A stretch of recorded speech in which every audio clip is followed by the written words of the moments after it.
خلاف چې کوم دی د دوی د آرمي خلاف د پروپاګاندا رواني دلته کې چې کوم دی نو دغه بي ټیم حسابېږي نو بیا نه ټیک کېږي ګوره لار ورکړې کېږي که نو مذاکرات ته بیا ساجت دی ما ته دوی وایه مذاکرات د څه کېږي چې دوی وایي مذاکرات مې پرېښودل او مذاکرات ته لاړم او مذاکراتي کمیټې دا ده زه د لومړۍ ورځې نه تا ته دا خبره کوم چې دلته د مذاکراتو اجت څه دی چې ته دا وایې چې مونږ ورته سی سی ټي وي فوټیج وښوله ته دا وایې چې مونږ ورته ملزمانو په خپله باندې قبوله کړه دا خبره ته دا وایې چې یاره مونږ هغوی نه حلفیه بیانونه واغېشتله د هغې نه بعد د مذاکراتو څه توک دی لومړي خبره خو دا ده ټیک شو خو د مذاکراتو توک دا دی چې دا کم خلک په دې خبره باندې نښتي دي چې مونږ سره زیاتې کېږي مونږ سره ظلم کېږي مونږ په دې باندې خبره کوو اوس په عدالتونو باندې د دې ټولو خلکو اعتماد شته او که نشته دی لومړي خبره دا ده چې مونږ کینو چې زمونږ په عدالتونو باندې څومره اعتماد دی د عمران خان صاحب په عدالتونو باندې څومره اعتماد دی د حکومت په عدالتونو باندې څومره اعتماد دی د دغه خلکو چې یو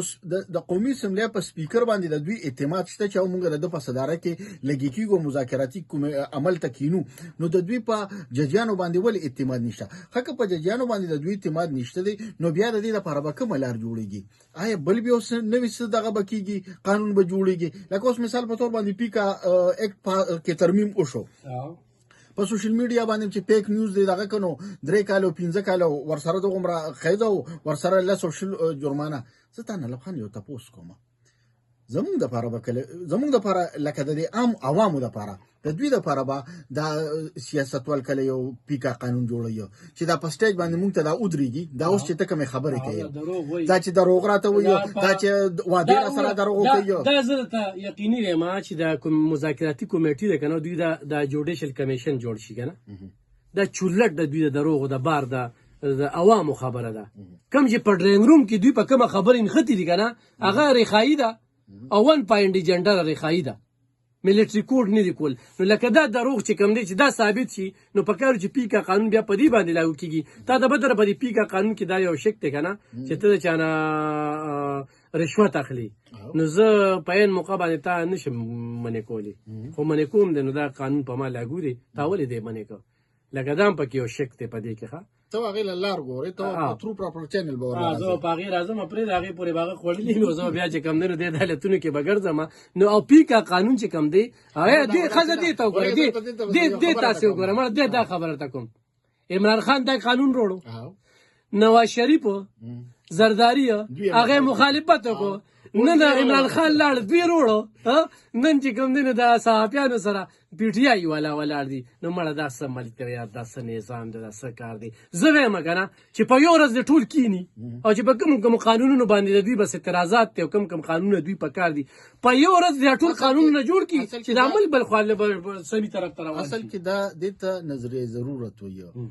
دا کوم ترامیم چې کیږي سات په سات نو دې ته نظریه ضرورت وي چې دا په نظریه ضرورت باندې وي څه وخت کې د کومې خبرې ضرورت راشي نو هغسې کوي خو ته دا وایې چېرې لکه یو سړی به رشوت اخلي او هغه به بیا ته په ترو پراپر چینل باندې دغه کې ما سره دلته یو خبر را یاده شو یو سړی بینک ته ورغی ورته وایي چېره 2 بینکونه لکه یو ځای کې یو نو هغه یو سړی بینک ته یو ته ورغی چې یاره زما پیسې راغلي دي دې بینک ته دې بینک کې زما پیسې دي خو زه د خپل بینک اکاونټ ته ټرانسفر کوم نو دا راله دې ته ټرانسفر کې نو هغه منیجر چې هغه ورته چې داسې کار چې که کیشیر هغه ورته چې سبا به لکه وکړو دا به سبا وشي هغه ته چې دې کیسې دي خو دغه دیوال دی په منځ کې او دې غاړه تاسو یو غاړه هغوی دي او دا سیستم ته مخې ته پروت دی نو لکه ورویړه وکنه هغه ته چې زه به تا په یو مثال باندې پوه کوم نو دوی چې څو وایي چې فرض که ستا په ته په ګاډي کې روان یو ستا په ادیره کې اکسیډنټ وشي په قبرستان کې ستا اکسیډنټ وشي نو تا به بس تاسې په قبرستان کې اکسیډنټ شي او ته پکې مړ شې نو هماغه ځای کې به دې لکه بس قبرستان کې نو هماغه ځای کې به دې ښخوي که نه کور ته به دې راوړي هغې نه پس به دې لامبوي هغې نه پس به د جنازې اعلان کوي بیا به دې پس هغې نه قبرستان ته راوړي هغه ورته وایي چې یاره خبره دې ټیک ته خو ستا دې بلا دې ستا دا مثال ولګي